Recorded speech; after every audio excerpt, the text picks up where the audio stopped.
After being beaten, this man jumps from the ship. The Libyan ship still takes off, ignoring all pleas to stop.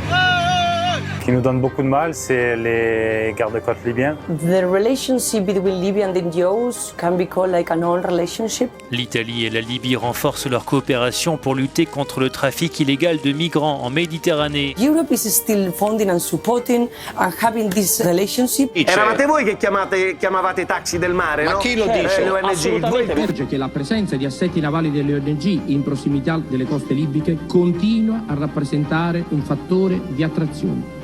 Il cosiddetto pull factor. Quello che fanno le ONG è colmare un gap. If someone is in a desperate situation, we'll always try to find a way to make his life better. L'Unione Europea con gli Stati membri non facilitano il lavoro delle ONG. What is only missing is the will to do it. And this is what Europe has to do.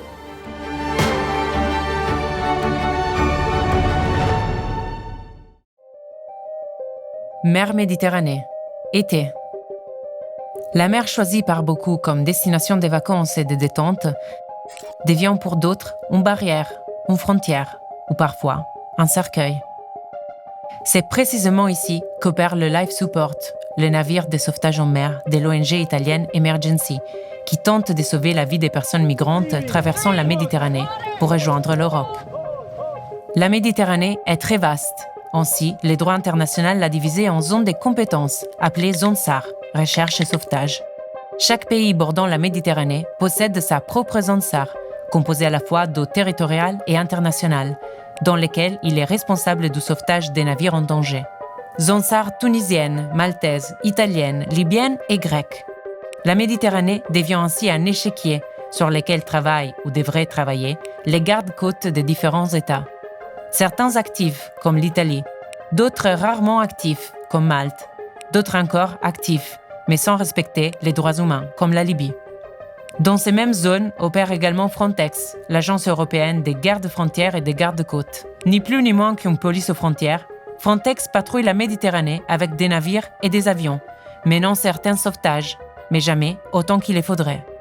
La faillite des institutions européennes aboutit à ce que des personnes meurent en mer depuis des années. Les ONG tentent alors de pallier ces manques de volonté politique. Pour découvrir leur travail, je me suis embarquée pendant 3 semaines sur le Life Support d'Emergency.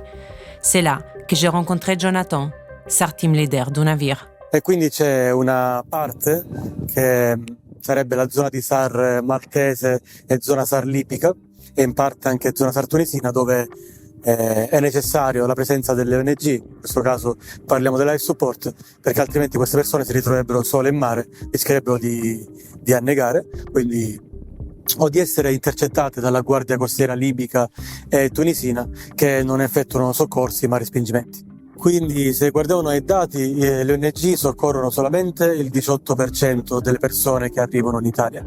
Il resto viene soccorso soprattutto dalla Guardia Costiera italiana e anche da asset Frontex. Quindi quello che fanno le ONG è colmare un gap, un vuoto che viene lasciato dalle istituzioni, soprattutto nella zona SAR libica e zona SAR maltese. 28 000. C'est le nombre de personnes mortes en Méditerranée centrale entre 2014 et 2024, selon les données de l'OIM. Avec un nombre de victimes aussi élevé, la route de la Méditerranée centrale reste la plus dangereuse au monde. Chaque année, des milliers de personnes quittent les côtes d'Afrique du Nord en rêvant de l'Europe, à bord d'embarcations de fortune, souvent chargées, bien au-delà de la limite. Les naufrages se succèdent sans relâche, tout comme les disparitions ou les décès. Face à cette tragédie, l'Europe répond en renforçant et en durcissant les lois anti-immigration. While the European Union does not have officially an agreement, a pact, a deal with Libya, there are European state members like Italy that they do really have. They have the agreement, they have the deal between Libya and Italy in which millions of euros have been given to the Libyan authorities just to invest on the training of the so-called Libyan coast guards, which by the way, they are not able to fulfill the capabilities of a coast guard. For example, by giving them the old ships of the Guardia di Finanza and to keep doing this sterilization of the borders. So even though it is Italy the only one that has signed this deal, the European Union is legitimating it by just support them by words. It's resuming what the European Union calls externalization and we call externalization of the borders, just to give the problems away and let other people doing it in too many manners, but for sure not in the good way that they are supposed to. L'information concernant une embarcation en danger peut arriver à tout moment. Lorsqu'une alerte est donnée, chaque membre de l'équipage doit agir avec agilité et rapidité, un ensemble d'engrenages d'une machine qui doit fonctionner à la perfection. Pour apprendre à être efficace et rapide, l'équipe du Life Support s'entraîne quotidiennement grâce à des formations et des exercices dans le but d'être le plus près possible au moment de l'action.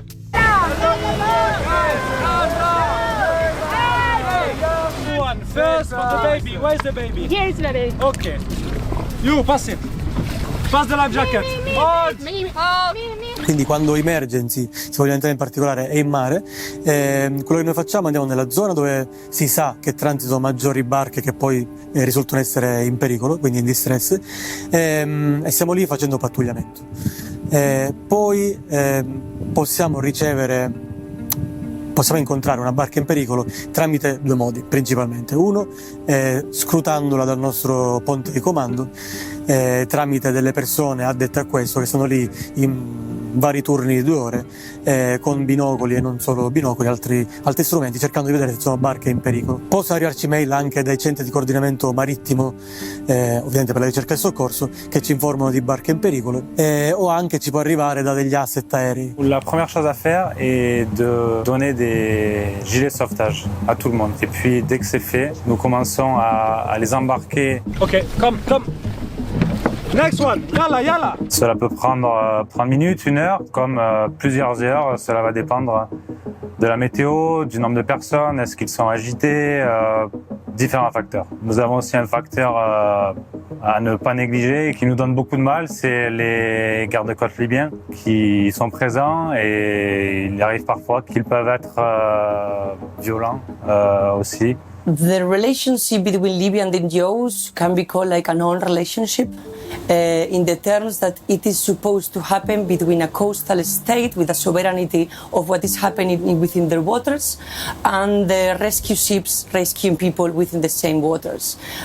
It is happening nothing but just trying to block the NGOs.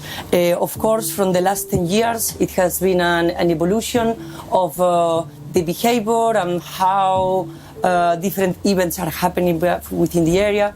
But even if we go some years back, we can talk about directly threats, we can talk about shootings to NGOs, we can talk about hostile encounters, just also trying to grab by force rescued people already on board of ships from the NGOs.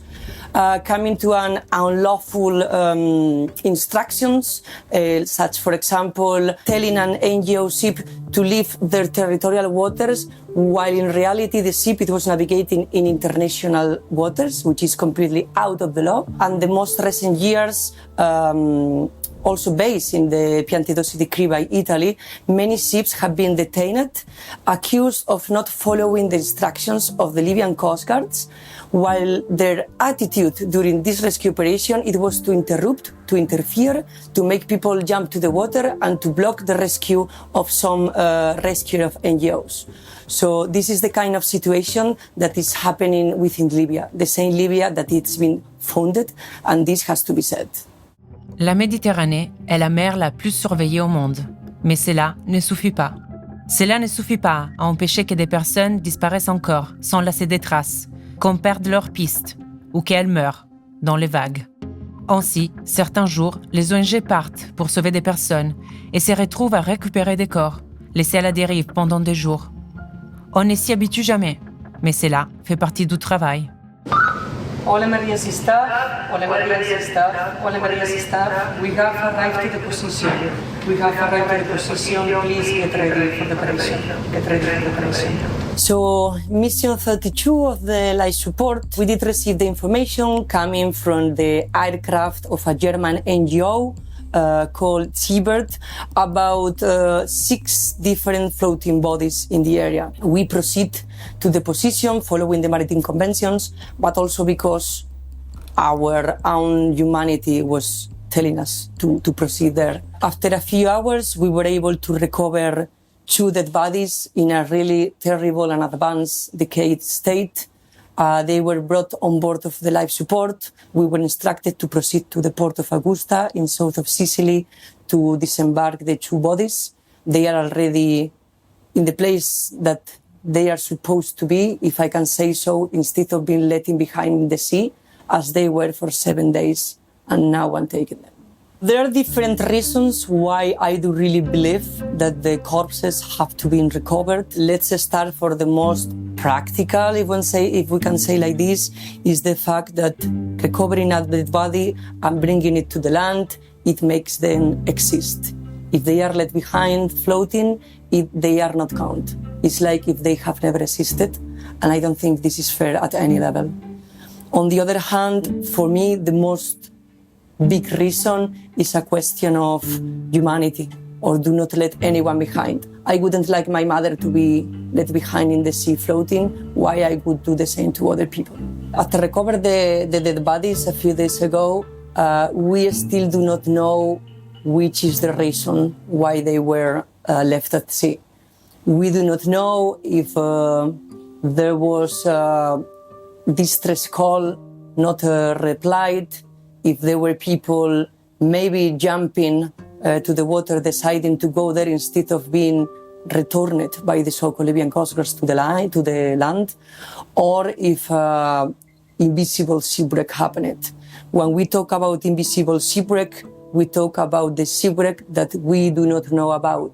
And when I say we, I refer to the humanitarian organizations, to the civil fleet NGOs working in the area, because it is really difficult to believe that in the most surveillance sea of the world, nobody knew about this happening. This is what we call invisible shipwrecks. But whenever a boat is navigating in distress, which is in immediate danger, all the states around, all the coastal states, has a specific and limited definition of space in which they have the duty to give assistance. And this can be by deploy a proper Coast Guard system able to rescue the people and to bring them to a place in which their lives won't be again in danger, and also to inform all the assets available in the area, which can be NGOs, but can be any kind of other ship around, that there is a people in need and assistance is needed. And this did not happen in this case again. I don't think European policies to try to stop immigration are working, and the proof has been that just in our last mission we recovered 2 dead bodies that were floating in Mediterranean Sea, that were floating, according to our doctor, from most than a week. The reasons why people decide to cross the Mediterranean Sea are different. There are many countries in which at this moment there is war, so many of the people we rescue are escaping, like from Sudan, Congo, Syria, in which we know there are war going on. Then there are different reasons, like climatic crisis. So in many countries, people that may work in agriculture and so on now are not having their job anymore. So try to change their life and make it better. Then there is also something that is not, I think is not known enough from the public opinion, which is that once you arrive in Libya or Tunisia, it's impossible to come back to your country. So even if there are people that once they change their mind and don't want to cross anymore or arrive to Europe, they have no other options, because the choice is between remaining in countries in which we know there are not safe places, so they can be victim of tortures like every day, or human traffic. Between these and to try to cross the sea to have a chance, is obvious they decide to cross. If someone is in a desperate situation, we'll always try to find a way to make his life better.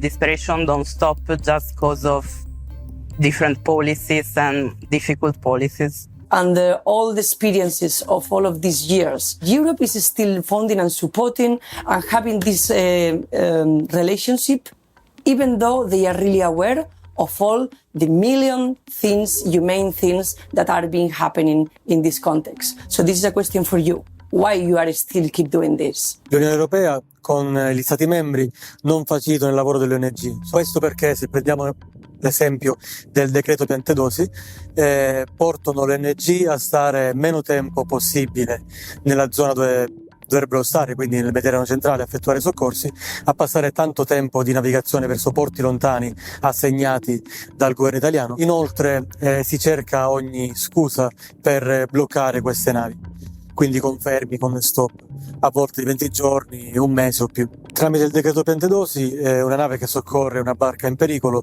è tenuta a dirigersi il più velocemente possibile al porto assegnato, che ricordiamo è un porto sempre più lontano. Questo anche se si soccorre solamente una persona. E parliamo di barche di ricerca e soccorso che potrebbero tranquillamente soccorrere 100, 200 o più persone, quindi limita le potenzialità di ricerca e soccorso delle varie imbarcazioni. Per fare un esempio, se la Life Support soccorre una barca in pericolo con 40 persone dentro, gli viene assegnato un porto molto lontano, come per esempio Livorno, si hanno 3, 4 o anche 5 giorni di navigazione e non si possono soccorrere altre barche in distress. En octobre 2024, conformément au décret Piantedosi, le navire Humanity One de l'ONG allemande SES Humanity est contraint de rentrer au port après un sauvetage. À Porto Empedocle, après 3 jours de navigation, un homme débarque du navire, sauvé alors qu'il tentait seul la traversée. La Humanity a été obligée de se diriger sans délai, comme le stipule le texte du décret, vers le port qui lui avait été assigné, même si elle n'avait à bord qu'un seul naufragé, quand elle peut secourir plusieurs centaines de personnes. Le navire a dû quitter la zone, rester plusieurs jours en navigation et n'a pas pu effectuer d'autres sauvetages. C'est ainsi que le décret Piantedosi frappe les ONG, en entravant leur action. Mais la politique n'agit pas seulement par décret. Le travail de criminalisation des ONG de sauvetage en mer passe aussi par l'opinion publique. Depuis des années, la politique tente de retirer la popularité dont les ONG jouissaient en 2014 et 2015, en les diffamant et en diffusant des fausses informations à leur sujet. And this is not only happening by legal accusations, which there are, but also by public defamation. The fact of telling that the NGOs, we arrange all the rescue operations, we are the one smuggling, we are the one in the contact with the smugglers, is not, apart from, of course, being a lie, it's a way of how to take away all of the support and how to change the minds of the people. Unfortunately, there are a lot of diverse examples, just as this one that I have told, call us as sea taxis. The absolutely not true, and it has been proven as a lie, accusation of being a pull factor, which for who is not aware, there are kind of people telling that the NGOs are the reason why there are more people leaving the shores, while the reality is like the NGOs are a answer of a whole, of a need not covered, in which thousands of people will risk their lives and losing them, and no one was almost talking about it. So we are not a pull factor, we are the answer of a pull factor. Other kind of accusation, also more higher in terms of legal reasons. There have been some NGOs accused of being a criminal organization, idle illegal immigration, also specific people that have been accused and going through all of this awful process in which I can include myself. The reality is like, again, after 10 years of accusation, no one case had finished, has ended up to us. All of the cases have been dropped, have been dismissed, because under all the judges ruled that there were absolutely no one proof to say that this was true. Sulla base delle più recenti analisi degli scenari di rischio periodicamente elaborati da Frontex, l'agenzia europea per il controllo delle frontiere esterne, emerge che la presenza di assetti navali delle ONG in prossimità delle coste libiche continua a rappresentare un fattore di attrazione. Il cosiddetto pull factor. In 2018, when I was working in another organization, exactly when the change of the Italian government took place, the climate changed drastically, and after performing a rescue operation of people fleeing for their lives. Sadly, it was the first time that the so-called Libyan Coast Guards appeared as a Coast Guard, and not as militia as before. They were interfering in the rescue operation, giving us instructions of bring them back, the people that were already in our rescue boats. They were threatening us to death if we were not following their instructions. Of course, after million negotiation in such a difficult situation, we were able to rescue everyone and proceed to Italy. When we were arriving to Sicily, it was the first time that an NGO was denied to enter into the port. 2 days, which at that moment it was really long. And after 2 days, we disembarked all the people in the port of Pozzallo, south of Sicily. The surprise arrived after 4.5 hours of a really hostile and difficult interrogation, in which myself and the captain of the ship were accused of aiding illegal migration, and they did add the accusation of violence against the Ministry of Interior of Italy, just to force them to disembark the people on shore. The process was quite long, for a few years, but at the end, the resolution is that everything was dismissed. We kept and we are keep doing what we have been doing for long. I think it is really hard to believe, and especially for me that I have been doing this for 10 years, that it is still happening. And this is still happening because there are people in some offices, in some places, allowing it to happen, but the reality is, and this is what the civil fleet of the rescue organization have been proving for a long, is that it is possible to do it better. What is only missing is the will to do it. And this is what Europe has to do.